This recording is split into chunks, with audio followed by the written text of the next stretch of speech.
gabundok na lupa at mga nakatiwangwang na bakal. Ganyan ang dinatna ni DPWH Secretary Vince Dizon sa isang flood control project sa Plaridel, Bulacan na dapat sana ay tapos na. Pero ang tanong, nasaan ang proyekto? Nitong nakaraang taon pa raw idineklarang tapos na ang isang flood control project dito sa Plaridel, Bulacan.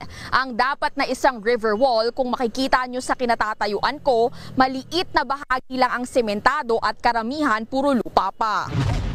Sa napag-alaman ng DPWH, 3 linggo pa lang ang nakakalipas nang simulang gawin ang proyekto.